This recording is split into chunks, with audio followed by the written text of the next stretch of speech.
AC আর DC কারেন্টের মধ্যে পার্থক্য বা ডিফারেন্স। ওকে, তো এসি মানে হচ্ছে অল্টারনেটিং কারেন্ট আর ডিসি মানে হচ্ছে ডাইরেক্ট কারেন্ট। এসি বা অল্টারনেটিং কারেন্ট, এই কারেন্ট সময়ের সাপেক্ষে চেঞ্জ হয়, তাই কি অল্টারনেটিং কারেন্ট বলা হয়। আর ডিসি হচ্ছে ডাইরেক্ট কারেন্ট, সময়ের সাপেক্ষে কারেন্ট চেঞ্জ হয় না, ঠিক আছে। সময় একটা ডিরেকশনে, ঠিক আছে, একটা ডিরেকশনে যেতে থাকে। মানে এসিতে কি হয়, একবার পজিটিভ হয় একবার নেগেটিভ হয়, কিন্তু ডিসির ক্ষেত্রে ওই একটা ডিরেকশনে কারেন্ট ফ্লো হতে থাকে, পজিটিভ নেগেটিভ কোনো চেঞ্জ হয় না।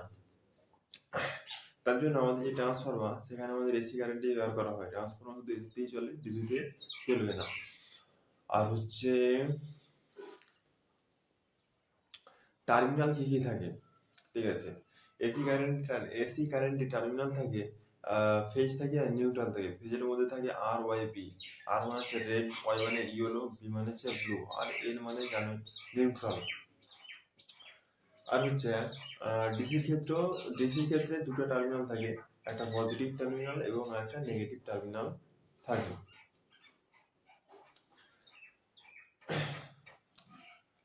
এবারে সাইনোসয়েডাল যদি ওয়েভ বলি, তো এসির ক্ষেত্রে সাইনোসয়েডাল ওয়েভ তোমার একবার পজিটিভ, মানে এটা হলো সাইনোসয়েডাল ওয়েভ, একবার পজিটিভ আর একবার নেগেটিভ। উপর দিকটা হচ্ছে পজিটিভ, নিচের দিকটা হচ্ছে নেগেটিভ। একবার পজিটিভ আর একবার নেগেটিভ হাফ সাইকেল কমপ্লিট করে ফ্রিকোয়েন্সি, ঠিক আছে, এটাকে ফ্রিকোয়েন্সিও বলা যায়। এটা হচ্ছে সাইনোসয়েডাল ওয়েভ।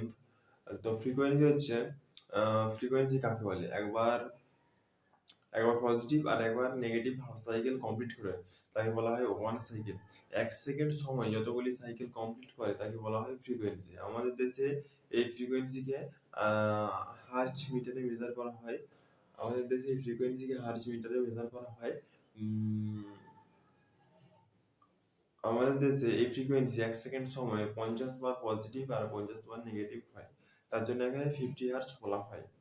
আর ডিসির ক্ষেত্রে ফ্রিকোয়েন্সি কি, ডিসির ক্ষেত্রে ফ্রিকোয়েন্সি হয় না। ডিসি কারেন্ট একটা ডিরেকশনে কারেন্ট ফ্লো হতে থাকে, তাই ডিসি কারেন্টে কোনো ফ্রিকোয়েন্সি হয় না।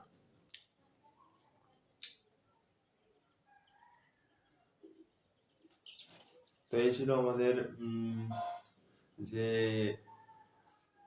এসি এবং ডিসি কারেন্টের মধ্যে ডিফারেন্স। ব্যাস এইটুকুই ডিফারেন্স।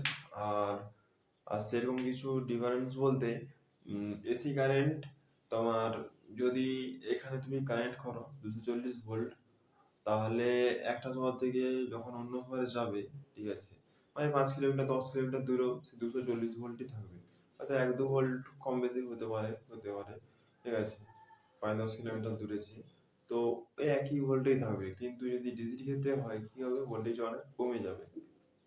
তুমি সামান্য একটা 5 ভোল্টের, ঠিক আছে, ব্যাটারি, সে এ ঘর থেকে ওই অন্য ঘরে নিয়ে যাবে, হ্যাঁ, সেটা দেখবে ভোল্টেজটা কতটা কমে যাবে।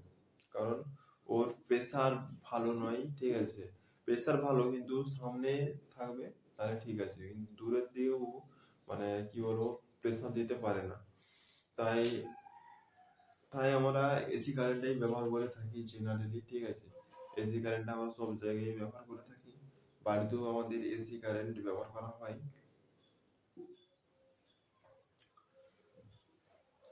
বাড়িতে এসি কারেন্ট ব্যবহার করা হয়, এবং ও এসির থেকে নিয়ে এবারে ধরো ফোনের ব্যাটারি যেটা ডিসি কারেন্টে চলে, সেটা আমরা ওই ডিসি কারেন্টেই ব্যবহার করে থাকি, ঠিক আছে।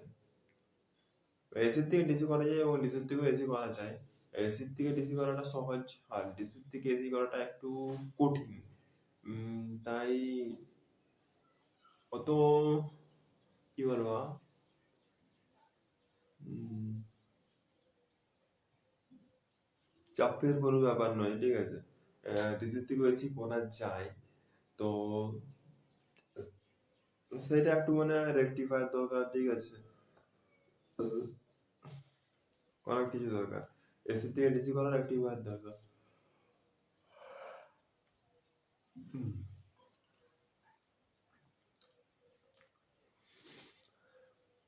যাই হোক, এই পদ্ধতিগুলো তোমরা শিখে রাখো, অবশ্যই তোমাদের অনেক কাজে লাগবে। যেগুলো যে বললাম এসি থেকে ডিসি এর মধ্যে কি পার্থক্য, এই পার্থক্য অবশ্যই তোমাদের অনেক কিছু ডেভেলপমেন্ট হবে। ঠিক আছে, এই ছিল এসি এবং ডিসি কারেন্টের মধ্যে পার্থক্য। আশা করি সবাই প্রত্যেকেই বুঝতে পেরেছো।